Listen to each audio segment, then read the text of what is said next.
자, 오늘은 본문 말씀을 가지고 이성과 상식을 초월한 하나님의 도우심이라는 제목으로 하나님 말씀을 증거하겠습니다. 성경을 쉽게 이해하기 위해서 나눈 시대적 구분이 있습니다. 구약은 10개의 시대로 나눠지는데요. 창조시대, 족장시대, 출애굽 광야시대, 또 정복시대, 사사시대, 통일시대, 분열왕국시대, 또 포로시대, 포로귀환시대, 침묵시대로 이렇게 해서 10가지로 나뉘게 됩니다. 그러면서 이제 침묵시대가 끝나면 세례 요한이 시작되면서 신약으로 넘어가게 되는 거죠.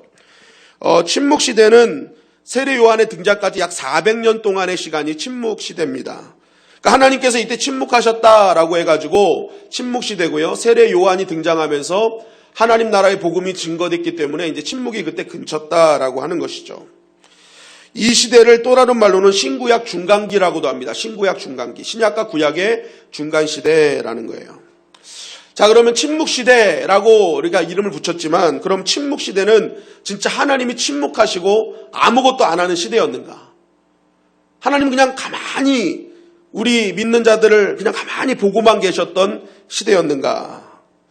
하나님은 졸지도 아니하시고 주무시지도 아니하시면서 택한 백성을 지키신다고 약속하셨는데 하나님이 400년 동안 침묵하셨다면 이 하나님의 약속은 거짓인가? 라는 우리는 이런 퀘스천을 가질 수가 있다는 것이죠.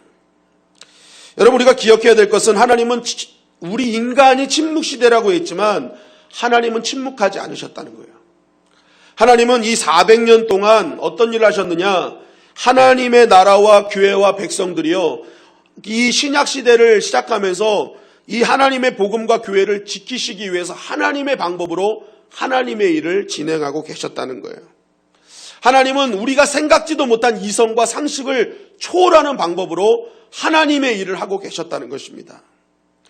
여러분, 이 신구약 중간기에 있었던 시대가 바로 이제 무슨 시대가 시작되면 그리스 로마 시대가 시작되죠. 그리스 로마 시대가 쭉 시작됩니다. 하나님께서 그리스 로마를요 그때부터 들어 사용하시는데 이때 준비되었던 것이 언어와 또 정치적 안정 그리고 도로를 준비하셨어요. 이 언어는 당시 그리스 로마 시대의 언어는 헬라어죠. 헬라어. 이 헬라어가 전 세계 통용어로 하나님께서 만들어 버리셨어요. 그래서 나중에 이 헬라어가 어떻게 되냐, 이 헬라어를 통해서 하나님의 말씀이 모든 백성에게 읽혀지기 시작하고 모든 복음 증거자들이 이 헬라어 하나로 전 세계에 복음을 증거할 수 있는 기틀을 마련하게 됩니다. 그리고 로마를 통해서 정치적 안정을 주시죠. 그래서 어디를 가든지 편하게 다닐 수 있는 환경, 팍스 로마나, 로마의 평화 아닙니까? 이 편안한 이 삶을, 이 정치적 안정을 통해서 이 편안하게 복음을 증거할 수 있는 토대를 또 만드시고, 특별히 이 로마는요 법치 국가였습니다. 왜냐하면 로마는 이 다민족 국가였기 때문에 이 다민족 국가는요 절대로 관습법으로 통치할 수가 없어요.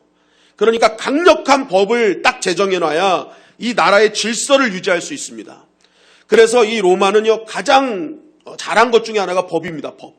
그래서 이 다민족 제국시대를 법으로 완전히 통치를 해가지고 이 법으로 많은 이 나라를 다스렸습니다. 그러니까 미국이 진짜 법치국가인 이유가 바로 여기 있잖아요. 굉장히 다민족 국가이기 때문에 법으로 다스리는 거예요. 그러니까 대한민국이 법치국가라고는 하지만 사실은 법치국가 아니죠. 굉장히 관습적인 법도 어느 정도 작용하고 법이라고 하지만 여론이 막 앞서가면 여론에 의해서도 움직이게 되고, 그러니까 이게 좀 정의라는 게 있고 막 이런 게 있는데 다른 나라는 그렇지 않아요. 정확하게 법대로 가는 거죠. 그러니까 이 법제도가요, 이게 로마의 굉장히 중요한 정치적 수단이었는데 이 법이요 나중에 이 복음 전도자들한테는 엄청나게 중요한 역할을 하게 됩니다. 특히 바울, 전 세계 복음을 증거하는 이 바울에게는요 이 법을요 바울이 엄청 잘 이용했죠. 바울은 로마 시민이었습니다. 시민권을 가진 사람이었어요. 그래서 이 바울은요 이 로마 시민권, 법적으로 로마 시민권을 가진 사람은 함부로 건드릴 수가 없습니다. 그리고 로마 시민권을 가진 사람이 불이익을 당하면요 로마 시민권자는 황제에게 항소를 할 수가 있었습니다. 그래서 로마로 가가지고 황제의 그런 재판 앞에서 이 항소권을 발동해가지고 모든 그런 것을 누릴 수가 있었거든요. 그러니까 이 바울이 결정적인 순간에 사용하는 것은요 로마 시민권이었어요. 그래서 나 로마 시민이다. 그리고 이것은 산 것도 아니다. 날 때부터, 태어날 때부터 난 로마 시민권자였자. 그러니까 이 로마 시민권을 얘기하면요, 이 바울을 함부로 하지 못했습니다. 그러니까 특히 바울 또 복음 증거자들에게 이 법은요, 굉장히 좋은 복음의 토대였다는 것이죠. 그리고 또 하나님께서는 로마를 통해 길을 만들어 놓으셨어요. 모든 길은 로마로 통한다라는 말이 있을 정도로 이 로마는 길 닦는 나라였습니다. 그래서 세계로 막 뻗어나가게 하고 그 길을 통해서 세금을 막 걷어들이고, 그래가지고 여러분, 로마가 길 닦은 곳에는요, 이 세금도 왔다 갔다 하기 때문에 주둔군이 항상 있었기 때문에 로마 길은 안전했습니다. 그래서 바울이 복음을 증거할 때 길로 다닐 때는 안전했어요. 산으로 다니고 바다로 갈 때가 문제였지, 길로 다닐 때는 주둔군이 항상 있었기 때문에 길에서 문제되는 일은 거의 없었다. 중요한 것은 이 길이, 로마가 닦은 길을요, 교회가 사용했다는 거예요. 이 길을 통해서 하나님의 복음이 전 세계로 뻗어가는 굉장한 중요한 역할을 하게 되었다는 것입니다. 예수님의 십자가형도 마찬가지죠. 신명기에 나무에 달린 자가 저주받은 자다라고 이렇게 예언하셨잖아요. 근데 이게 유대의 법으로 가면 돌 맞아 죽는 거거든요. 그럼 하나님의 말씀이 성취가 안 되는 거예요. 그래서 하나님께서 이 400년 동안에 그리스 로마를 준비하면서 로마의 최고의 형벌이 십자가 형벌이에요. 나무에 달리는 거. 그래서 이 로마를 준비시켜가지고 결국 뭐예요? 하나님의 예언까지도 실현하는 그러한 길로 하나님이 다 준비해 놓으셨다.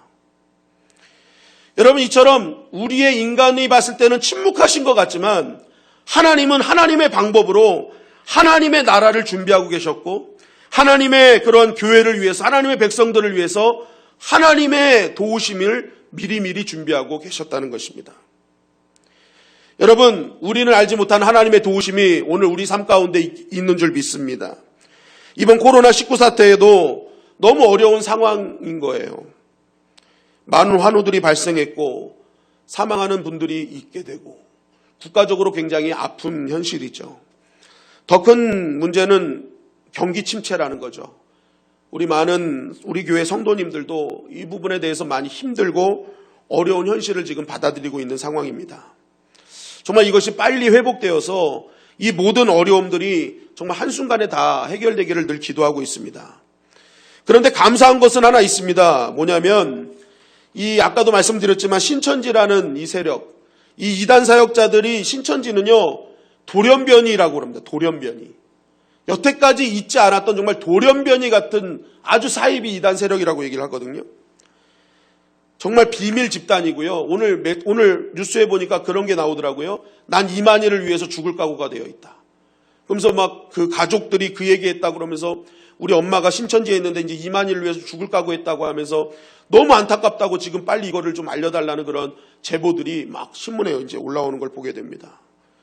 여러분, 얼마나 이 집단이 나쁜 집단입니까? 사람을 위해서 죽을 각오를 만들어 놓는, 가정을 파탄시키고 부모의 자녀의 문제를 파탄시키고 모든 걸 파탄시키는 아주 나쁜 사이비 이단 세력. 그래서 이 이단 사역자들이 어떻게든지 이 신천지 세력을 드러내려고 했단 말이에요. 세상에 알려내려고 했어요. 근데 드러나질 않는 거예요. 정말 고생을 많이 했는데 이번에 코로나19를 통해서 이들의 포교 방식이라든지 이들의 교리라든지 이들이 어떤 세력이라는 것이 한꺼번에 드러났다는 거예요. 그러니까 코로나19가 우리의 인간의 삶 속에서는 되게 불편함을 많이 줬지만 영적인 세계로 따지면은요, 하나님이 이것을 통해서 하나님께서 완벽하게 그러한 이단 세력에 대한 경각심, 이 이단 세력이 얼마나 무서운지를 깨닫게 하는 그러한 시간으로 만들어 주셨다는 거예요. 여러분, 이처럼 하나님의 도우심을 가만히 묵상하다 보면요, 하나님은 우리의 이성과 상식을 초월하는 하나님이심을 우리는 매일매일 발견하게 됩니다. 오늘 본문에도 돌아가면요, 바울은 예루살렘에 엄청난 고난이 있을 것이다라는 예언자들의 얘기를 계속 들었어요. 그래서 많은 사람들이 가지 마라 했는데 이 사도 바울은 어떻게 합니까? 하나님이 나보러 더 굳건한 믿음으로 들어가라 하시는구나. 고난이 있으니까 더 믿음으로 결단하고 가라고 하시는구나 하고 다르게 해석하고 예루살렘으로 들어갔습니다. 그런데 이 바울이 계속 고난을 맞이하거든요. 근데 생각보다 너무나 무차별적으로 무섭게 진행되는 그런 바울에 다가오는 그러한 여러 가지 일들이 있었습니다. 바울은 자신의 주변에 일어나는 수많은 일들, 특별히 자신의 이 생명을 노리는 그 많은 일들을 겪으면서 그 안에서 많은 생각을 하지 않을 수가 없었던 것이죠. 하나님이 도와주신다라는 믿음을 갖고 왔는데, 더 굳건한 믿음을 가지라고 해석하고 왔는데, 과연 나는 이 고난을 뚫고 로마까지 갈 수 있을까? 사명을 끝까지 완주할 수 있을까? 여러 가지 생각과 걱정이 앞서기 시작했던 것입니다. 그런 바울을 향해 오늘 주님은 이렇게 나타나셔서 말씀하십니다. 다시 한번 사도행전 23장 11절 말씀 다 같이 읽겠습니다. 시작. 그날 밤에 주께서 바울 곁에 서서 이르시되 담대하라. 내가 예루살렘에서 나의 일을 증언한 것 같이 로마에서도 증언하여야 하리라 하시니라. 네, 그날 밤에 바울이 이러한 어려움들을 겪고 있는 그날 밤에 주님이 바울의 곁에 서서 나타나신 거예요. 바울이 곁에 오셔서 걱정하지 마라. 담대하라. 너 예루살렘에서 나를 증언한 것 같이 로마에서도 증언하게 될 거야. 내가 그때까지 너 도와줄 거야. 그러니 걱정하지 마. 담대해져. 내가 곁에 너 옆에 있는 것처럼 끝까지 네 곁에 서서 함께 할 거야. 이러한 주님의 음성을 바울이 듣게 되었던 것이죠. 여러분, 저는 오늘 이 바울 곁에 서서 계신 주님의 음성이 우리의 음성이 되기를 주님의 이름으로 간절히 축원합니다. 오늘 우리 곁에도요, 주님은 옆에 계셔요. 지금 네 상황 내가 안다. 그러나 걱정하지 마라. 내가 너를 도울 것이다. 담대해라. 여러분, 오늘도 옆에 서서 그 따스한 주님의 음성을 듣는 우리가 얼마나 그것을 듣는다면 얼마나 힘이 나겠습니까? 여러분, 세상 누가 뭐라 해도 하나님은 믿는 자의 편이신 줄 믿습니다. 변함없는 주님의 위로의 음성, 힘을 주시는 음성, 도우시는 음성은요, 오늘 우리를 향하신 주님의 음성인 것입니다. 오늘도 주님 우리에게 말씀하세요. 걱정 마라, 두려워 마라, 용기를 내라. 내가 너와 함께 있을 것이다. 여러분, 이런 주님의 약속은 다음날 아침부터 그대로 실현되기 시작합니다. 사도행전 23장 12절 13절 말씀입니다. 시작. 날이 새매 유대인들이 당을 지어 맹세하되 바울을 죽이기 전에는 먹지도 아니하고 마시지도 아니하겠다 하고 이같이 동명한 자가 40여 명이더라. 주님의 그 따스한 약속이 있었던 밤이 지나고 다음날 아침이 됐습니다. 아침이 되자마자 날이 샌 그 순간부터 일이 벌어집니다. 바울에 대하여 극도의 적개심으로 불타고 있었던 유대의 열심당원들이 이제 정식 재판 과정으로는 이 바울을 처형할 수 없음을 깨닫고 이제 자신들이 결사대가 되기로 결정하는 거예요. 40명의 결사대가 만들어서 내가 바울을 죽이기 전까지는 먹지도 않고 마시지도 않겠다. 바울 죽이기 전까지는 나는 아예 그냥 먹지 않고 내가 그냥 끝까지 내가 끝장내겠다라는 그런 결사대가 결정이 되는 것입니다. 여러분, 이것이 무서운 이유가 뭐냐면 이것이 개인의 감정에서 나온 것이 아니라는 거예요. 이들이 갖고 있는 종교적 신념에서 나왔다는 것입니다. 하나님의 율법을 욕되게 하는 이 바울 내가 가만히 두지 않겠다. 죽여버리겠다라는 거예요. 아주 그냥. 여러분, 이런 종교적 신념이 얼마나 무서운 것인지 우리는 바울을 통해서 이미 알았잖아요. 바울도 이 바울 되기 전에 사울이 사도행전 8장에 대해서 했던 일이 뭐예요? 예수 그리스도를 믿는 신도들, 교회를 완전히 잔멸하고 닥치는 대로 다 옥에 가두고 그냥 어떻게든지 이 교회를 무너뜨리기 위해서 그 신념을 가지고 살았던 것이 사도 바울이었잖아요. 그가 잔멸하다라는 그 단어를 보면요, 헬라어로 리마이 노마이라는 단어를 써요. 이게 뭐냐면은 포도원에 멧돼지가 뛰어들어서 온통 쑥대밭을 만들었다는 그런 단어입니다. 그러니까 이 사도 바울의 그 신념, 예수님 만나기 신념은요, 멧돼지가 돼가지고요, 막 그냥 안정되고 그냥 평화로운 포도원을 다 쑥대밭으로 만드는 그러한 사람이었다는 거예요. 그러니까 종교적 신념이 그렇게 무서운 거죠. 내가 이거 가만두지 않겠어. 완전히 씨를 말려버리겠어 하는 그러한 마음으로 하는 거예요. 근데 지금 바울을 죽이려는 결사대도 이런 신념으로 지금 서고 있다는 거예요. 종교적 신념인 거예요. 이거 하나님의 나라, 이거 하나님 율법, 이거 가만히 두지 않을 거야. 그러면서 이 결연찬 각오로 지금 이제 바울을 죽이기로 결단한 것입니다. 그러면서 사도행전 23장 14절 15절은 이렇게 증거합니다. 다 같이 읽겠습니다. 시작. 대제사장들과 장로들에게 가서 말하되 우리가 바울을 죽이기 전에는 아무것도 먹지 않기로 굳게 맹세하였으니 이제 너희는 그의 사실을 더 자세히 물어보려는 척하면서 공회와 함께 청부장에게 청하여 바울을 너희에게로 데리고 내려오게 하라. 우리는 그가 가까이 오기 전에 죽이기로 준비하였노라 하더니. 자, 이 결사대는 자신의 신념을요, 자기의 계획으로만 끝나지 않고 대제사장들과 장로들을 찾아갑니다. 그러면서 우린 이런 맹세했다. 너희 눈에도 이 사도 바울이 눈에 가시 아니냐. 그러니 너희 공회가 나서서 바울에 대해서 추가로 조사할 일이 있으니까 그를 보내달라고 해서 바울을 끌고 나와라. 그러면 우리가 매복하고 있다가 단숨에 그냥 바울을 처치해버리겠다라고 계획을 세워버린 겁니다. 그러니까 지금 밀실에서 이 정치력과 행동력이 만난 거예요. 두 개의 세력이 딱 결단을 한 겁니다. 바울 반드시 죽이겠다. 그러면 여러분 생각해 보십시오. 이 정치력과 행동력이 딱 만났으니 이들이 딱 지금까지 생각할 때는 이거 완벽한 계략이다. 그 누구도 모르고 우리만 아는 계략. 사도 바울도 모르고 아무도 모르는 계략이니 이제 바울은 죽었다. 이때 이들은 생각했을 것입니다. 그러나 이것은 그들의 생각뿐이었다는 것이죠. 그들은 하나님께서 바울에게 함께 하신다는 이 사실을 까맣게 잊고 있었던 것입니다.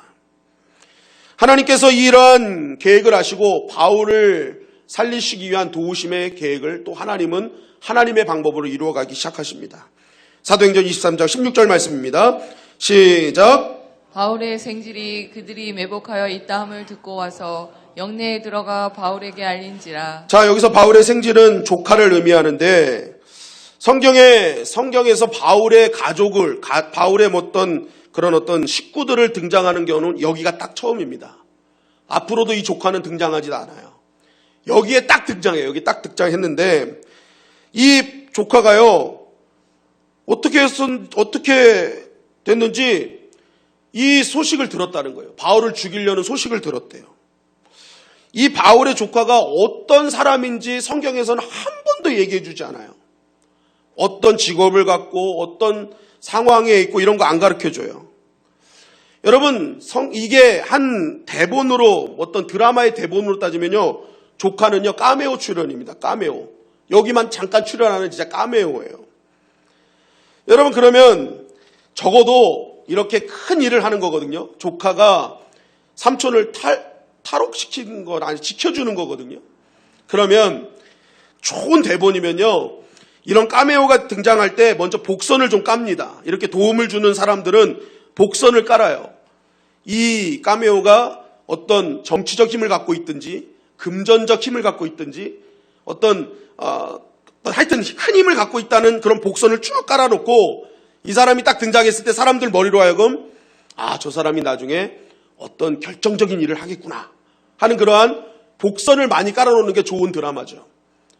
그런데 이 말씀이요, 좀 정말 우리를 이해시키고 납득시키려면 이 조카가 사실은 예루살렘에 바울이 등장했을 때 감옥에 갇히기 전에 조카랑 좀 만나는 장면이 좀 나타나서 조카가 삼촌한테 그런 거예요. 삼촌, 내가 오늘 로마 주둔군에 어떤 작전을 하는 그런 부서에 내가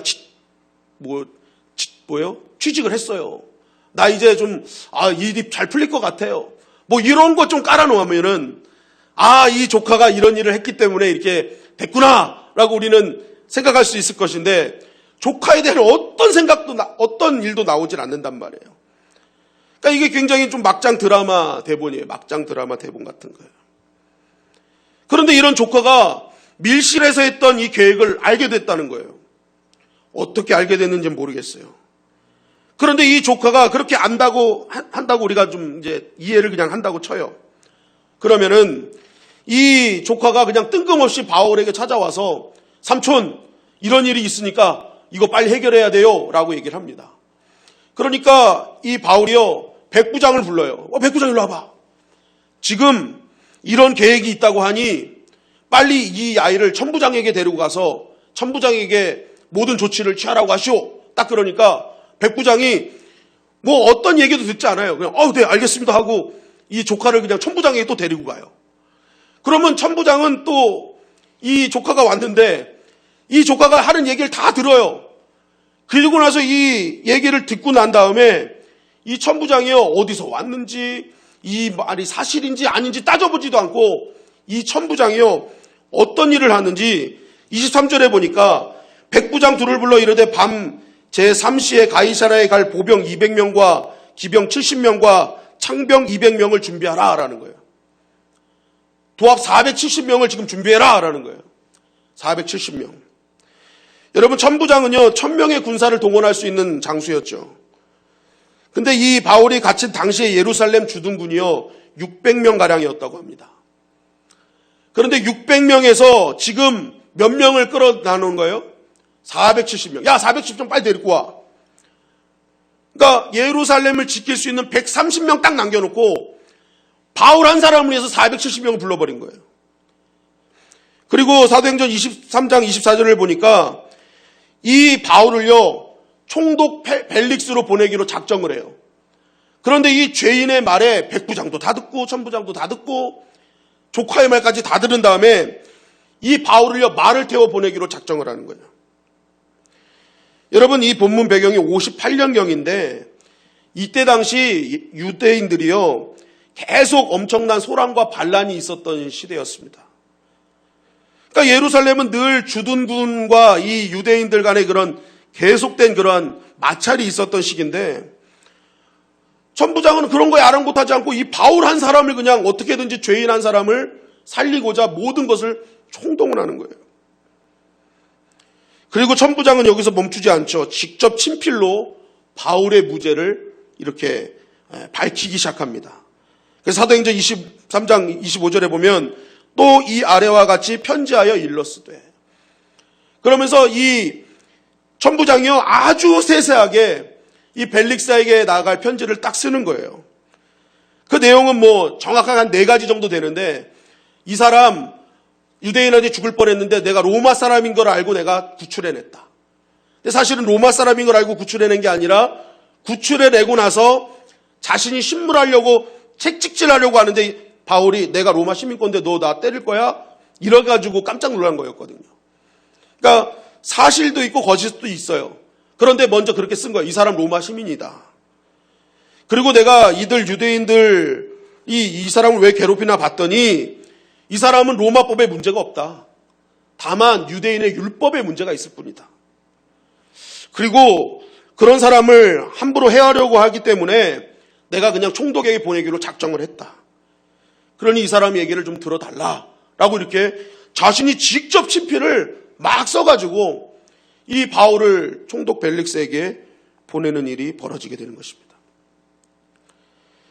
여러분, 이 지금 바울의 그런 정말 어떻게 보면 자칫 잘못하면 바울은 여기서 죽었을 뻔했거든요. 그런데 이러한 어려움이 닥치자마자 하나님은요 아무래도 나오지 않았던 조카를 하나 딱 들어서 이 조카의 말을 모든 백부장과 천부장이 다 듣게 하고 천부장의 마음을 움직여서 천부장이 이 바울 한 사람을 완전히 지키게 하는 그러한 역할을 하나님께서 다 보호해 주시고 지켜주시는 일들을 벌어지게 되었다는 것입니다. 천부장과 사도 바울에게는 혈연과 지연과 학연으로 연결되어 있지도 않았습니다. 그럼 어떻게 이렇게 조카의 말, 천부장의 이러한 능력을 이렇게 한순간에 사용할 수 있었는가? 그것은 하나님의 도우심이었다는 거예요. 우리의 이성과 상식으로는 전혀 알 수 없는 하나님의 도우심이 바울 삶 속에 이루어지고 있었던 것입니다. 그래서 조카가 어떤 방법이었는지 모르지만 이러한 일들을 알게 되고, 이러한 일들을 알게 된 이 일들이 천부장에게 들어가자 천부장의 마음을 움직이셔서 하나님은 하나님의 방법대로 이 바울을 지키시고 보호하고 계셨던 것입니다. 주님이 밤에 곁에 서서 걱정 마라, 너와 함께 할 것이다, 담대하라, 너는 끝까지 갈 것이라 하셨던 하나님의 그 세밀한 약속이 바울의 삶 속에서 실제적으로 일어나고 있었던 것이죠. 여러분, 이러한 일을 겪었던 바울은 사람들 눈에는 그저 조카가 움직였고 천부장이 움직인 것으로 보였지만 주님의 음성을 들었던 바울의 눈에는요 하나님께서 자신을 향해서 어떻게 움직이시는지를 바울은 깨닫게 되었던 거예요. 그러니 이 바울이요, 자신의 삶 속에서 역사하시는 그 하나님의 보호하심, 그 하나님의 지키심을 보며 얼마나 다시 한번 마음속으로 결단했겠습니까? 이런 보호하심이 있는 나는 끝까지 주님의 보호하심, 도우심을 받고 간다 하는 그러한 결연찬 결단이 있었을 것입니다. 여러분 한번 따라하겠습니다. 하나님은 우리를 보호하신다. 하나님의 보호하심은 우리가 전혀 생각하지 못한 방법으로 여전히 우리를 지키시고 보호하고 계시다는 것입니다. 하나님은 홍해의 세계를 열어 우리를 보호하셨습니다. 불기둥과 구름기둥으로 지켜주셨어요. 만나와 메추라기를 통해 우리의 일용할 양식을 허락해 주셨습니다. 불말과 불병거로 호위해 주셨고 까마귀로 사람들을 먹이셨습니다. 저주를 축복으로 바꾸시며 오병이어를 통해서, 작은 것을 통해서 너무나 많은 영혼들을 먹이시고 살리셨습니다. 그리고 십자가를 대신 지심으로 수고하고 무거운 짐을 다 내려놓게 하시고 우리의 영원한 생명을 약속해 주셨습니다. 여러분, 하나님이 만약 우리가 이해하는 방법으로만 보호하신다면 그것은 하나님이 아니시죠. 하나님이 우리의 상식적인 이해 수준으로만 보호하신다면 그분은 전능하신 하나님이 아닌 것입니다. 만약 그런 하나님을 우리가 하나님으로 믿고 있다면 우리는 이 세상에서 가장 불쌍한 사람이에요. 여러분, 하나님은 전능하신 하나님이시기에 우리가 생각하지 못한 방법으로 우리를 돕고 계시는 줄 믿습니다. 그래서 하나님의 백성은요, 내가 생각한 대로, 내가 계획된 대로 이런 방법으로 하나님이 도와주시겠지. 그런데 그런 방법으로 도와주시지 않는다고 해서 실망하거나 좌절해서는 안 된다는 거예요. 하나님의 방법과 하나님의 계획 가운데는요, 전혀 우리가 알지 못하는 하나님의 도우심이 있다는 거예요. 보여지는 홍해에 새 길이 있을 줄 사람들은 아무도 몰랐어요. 그러나 하나님은 그 길을 준비하고 계셨다는 것입니다. 그래서 믿음의 사람들은 내 생각대로 안 되었다고 포기하고 낙심해서는 안 되는 거예요. 여러분, 오늘도 악한 세력은요, 어떻게든지 수단과 방법을 다 동원해서 하나님의 백성들을 무너뜨리려고 합니다. 오늘 말씀에서처럼 암실에서 아무도 모르게 음모와 계략을 꾸미고 있어요. 우리가 왜 대비를 못하는지 아십니까? 암실에서, 그런 영적인 어두운 곳에서 이 모든 것을 계획하고 있기 때문에 우리 사실은 대비도 못하고 그 모든 것을 다 이렇게 힘들 때가 있다는 것이죠. 당할 때가 많은 거예요. 그러나 중요한 사실은 무엇입니까? 우리가 인간적으로 대비는 못하지만 우리가 지금까지 이 자리에 있는 이유는 무엇입니까? 하나님이 미리 아시고 하나님의 방법으로 우리를 지금까지 지키시고 보호하셨기에 오늘 우리가 이 자리에서 하나님께 예배를 드릴 수 있고 우리가 각자 삶의 현장에서 하나님께 영광을 돌릴 수 있는 것입니다. 여러분, 하나님은 지금도 우리를 돕고 계시는 줄 믿습니다. 그리고 앞으로도 우리를 도우실 하나님이 나의 하나님이신 거예요. 그러므로 오늘 우리가 하나님의 보호하심을 믿고 하나님의 지키심을 믿는다면 오늘 우리가 해야 될 일은 하나입니다. 그것은 바로 한번 따라 하시겠습니다. 믿음의 기념비를 세우는 것이다.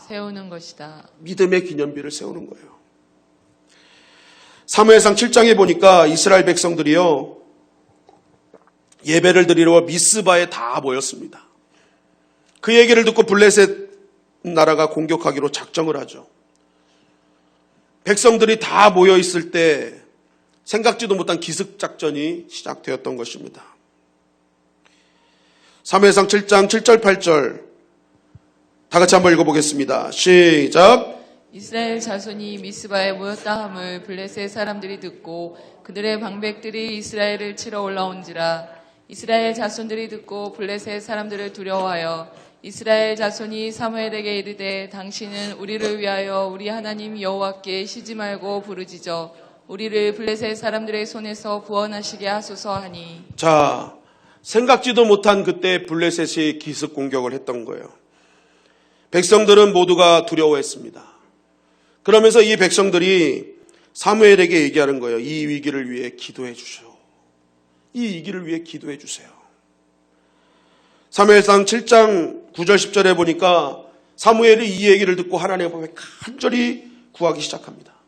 하나님 살려주세요. 하나님 도와주세요. 그랬더니 10절 말씀을 우리 한번 다 같이 읽어볼까요? 시작. 사무엘이 번제를 드릴 때 블레셋 사람이 이스라엘과 싸우려고 가까이 오매 그날에 여호와께서 블레셋 사람에게 큰 우레를 발하여 그들을 어지럽게 하시니 그들이 이스라엘 앞에 패한지라. 이러한 위기 상황에 사무엘이 간절히 구했습니다. 하나님 지켜주세요. 보호해 주세요. 그러면요, 블레셋 군대가 오니 뭔가 군대가 나오고 뭐 전투기를 주고 탱크를 주고 무기를 주실 줄 알았어요. 우리의 생각엔 그거잖아요. 그런데 하나님은 하나님의 방법으로 천재지변을 통해 그들을 도망가게 하셨어요. 우리가 이해되지 않는 방법으로 하나님은 여전히 일하고 계셨던 것입니다. 이때 사무엘이 했던 일이 무엇인지 아십니까? 미스바와 센 사이에 돌을 세우고 그 이름을 에벤에셀이라 이름하기 시작합니다. 에벤은 돌이고 에셀은 도움이라는 뜻이에요. 에제르, 도움. 하나님이 여기까지 우리를 도우셨다는 그 기념비를 세운 거예요. 하나님은 나를 도우시는 하나님이십니다. 그 하나님은 지금도 도우시지만 장래도 도우실 나의 하나님이십니다. 도우시는 하나님을 믿고 천명한 거예요. 그랬더니 사무엘상 7장 13절 14절은 이렇게 증거하고 있습니다. 다 같이 읽겠습니다. 시작. 이에 블레셋 사람들이 굴복하여 다시는 이스라엘 지역 안에 들어오지 못하였으며 야훼의 손이 사무엘이 사는 날 동안에 블레셋 사람을 막으심에 블레셋 사람들이 이스라엘에게서 빼앗았던 성읍이 에그론부터 가드까지 이스라엘에게 회복되니 이스라엘이 그 사방 지역을 블레셋 사람들의 손에서 도로 찾았고 또 이스라엘과 아모리 사람 사이에 평화가 있었더라. 자, 이스라엘 백성들은 여기까지 도우신 나의 하나님을 찬양합니다 하면서 그 하나님을 향한 기념비를 세웠더니 하나님이 그 믿음의 고백을 기쁘게 여기셔서 어떻게 합니까? 여기까지가 아니라 지금도 내일도 도우시는 하나님이심을 하나님이 직접 나타내신 거예요. 그래서 뭐 하십니까? 다시는 경계에 들어오지 못하게 보호해 주셨고 빼앗겼던 성읍을 회복시켜 주셨고 그리고 일생의 평화가 있게 만들어 주셨다는 거예요. 하나님의 백성들이 하나님이 도우시는 백성임을 세상에 알리자마자 하나님의 도우심의 프로젝트는요, 과거에 머물지 않고 현재와 미래까지도 책임지시는 하나님이심을 나타내 주셨다는 것입니다. 여러분, 그렇기 때문에 오늘 우리가 해야 될 일은 무엇입니까? 바로 우리도 도우시는 하나님은 나의 과거를 지키시며 지금을 지키시며 미래를 지키시는 분임을 선포하는 것입니다. 그 도우시는 하나님이 나의 하나님이심을 믿고 앞으로 도와주실 하나님을 온전히 의지하며 나아갈 때에 하나님께서 약속하셨던 보호와 회복과 평안의 은혜가 우리의 삶 가운데 이루어지게 될 줄 믿습니다. 하나님이 오늘 우리에게 원하시는 것은 바로 하나님을 신뢰하는 거예요. 이 코로나19로 어려운 이 시기에도 하나님은 하나님의 방법으로 내가 생각하지 못한 방법으로 하나님 나를 도우실 것이다. 그분은 여전히 나를 지키실 것이다. 이러한 믿음으로 우리가 고백하는 순간부터 하나님은 우리를 향한 보호하심의 프로젝트를 가동하고 계시는 거예요. 시편 127편 1절 2절을 세 번역으로 한번 읽어보겠습니다. 시작. 주님께서 집을 세우지 아니하시면 집을 세우는 사람의 수고가 헛되며 주님께서 성을 지키지 아니하시면 파수꾼에 깨어 있음이 헛된 일이다. 일찍 일어나고 늦게 눕는 것, 먹고 살려고 애써 수고하는 모든 일이 헛된 일이다. 진실로 주님께서는 사랑하시는 사람에게는 그가 잠을 자는 종 안에도 복을 주신다. 자, 하나님의 보호하심은 언제도 계속되느냐? 자는 동안에도 계속된다는 거예요. 우리가 자는 동안에도 하나님의 그 보호하심, 하나님의 복은 계속된다는 거예요. 그런데 중요한 게 있어요. 어떤 사람에게 그냥 다 잔다고 보호하시는 게 아니에요. 자는 사람 중에서도 그 보호하시는 사람이 있어요. 그 도우심은 하나님이 나의 집을 세우신다. 하나님은 나의 집을 도우신다. 하나님은 나의 성을 지키신다는 그 믿음을 갖고 있는 그 사람을 하나님은 자는 동안에도 지켜주신다는 거예요. 하나님을 향한 신뢰가 중요한 거예요. 하나님 오늘도 나를 지키십니다. 내 가정을 지키십니다. 장래에도 나의 모든 기업을 지켜주실 줄 믿습니다. 이러한 믿음을 가진 자는 자는 동안에도 하나님께서 주시는 복을 누릴 수 있는 것입니다. 여러분, 오늘 이 예배를 통해 우리 각자만의 에베네셀의 기념비를 세우시기를 주님의 이름으로 간절히 축원합니다. 그것이 하나님의 백성임을 드러내는 거예요. 이러한 어려운 시기에도 누구나 다 눈물을 흘릴 수 있지만 누구나 다 기뻐할 수는 없잖아요. 그럼에도 불구하고 어려운 중에서도 하나님 때문에 감사하며 영광 돌리는 에베네셀의 기념비를 세우는 자에게 하나님은 오늘도 자는 동안에도 보호하시는 은혜를 하나님의 방법으로 이루어 가시기 시작하는 것입니다. 어느 목사님의 칼럼을 읽었는데 이런 말이 있었어요. 살았으면 새가 벌레를 먹지만 죽으면 벌레가 새를 먹는다. 뭐라고요? 살았으면 새가 벌레를 먹지만 죽으면 벌레가 새를 먹는다. 되게 마음에 와닿습니다. 왜냐하면 이게요, 이 말에 전하고자 하는 핵심이요, 생명이에요, 생명. 생명이 있으면요, 벌레는 평생 새의 밥이에요. 새가 살아있으면 평생 벌레 먹잖아요. 근데요, 새에게 생명이 없으면, 죽으면 새는 벌레의 밥이 되는 거예요. 여러분, 결국 벌레의 숫자의 문제가 아니라는 거죠. 고난의 크기의 문제가 아니라는 거예요. 질병의 숫자의 문제가 아니라 살아있으면 이기는 거예요. 살아있으면 어떤 벌레도 다 밥이 되는 거예요. 여러분, 수백 가지 바이러스가 있어도요, 우리 안에 진정한 생명이 있으면 우리를 틈하지 못하게 될 줄 믿습니다. 그래서요, 하나님의 백성들은요, 위기일수록 복잡할수록 항상 해야 될 일이 생명을 붙드는 거예요. 살아있음, 영원한 생명이신 하나님을 붙잡는 거예요. 그 생명이 내 안에 계시면요, 그 생명을 집중하면요, 그 어떤 것도 우리를 틈할 수 없는 것입니다. 시편 121편 1절 2절은 이렇게 증거합니다. 다 같이 읽겠습니다. 시작. 내가 산을 향하여 눈을 들리라. 나의 도움이 어디서 올까? 나의 도움은 천지를 지으신 여호와에게서로다. 여러분, 우리의 눈을 들어 하나님을 바라보시기를 주님의 이름으로 간절히 축원합니다. 아멘. 나의 도움은 하늘로부터 오는 거예요. 그 하나님, 영원한 생명이신 하나님, 정말로 졸지도 아니하시고 주무시도 아니하시며 하나님의 백성을 돕기로 작정하신 그 하나님을 바라보고 있을 때, 그 하나님은 우리가 생각하지 못했던 이성과 상식을 초월한 도우심으로 오늘도 택한 백성을 지키시고 보호해 주실 것입니다. 아멘. 여러분, 오늘 이 귀한 시간을 통해 다시 한번 우리도 에베네셀의 기념비를 세우길 원합니다. 여기까지 도우신 하나님이 오늘도 도우실 것이며 앞으로 나의 일생을 하나님의 방법으로 도우실 것이다. 이 기념비를 세우는 자에게 자는 동안에도 도우시는 하나님의 은혜가 충만하게 임하게 될 줄 믿습니다. 아멘. 이 말씀 붙들고 승리하는 저와 여러분들이 되시기를 주님의 이름으로 간절히 축원합니다.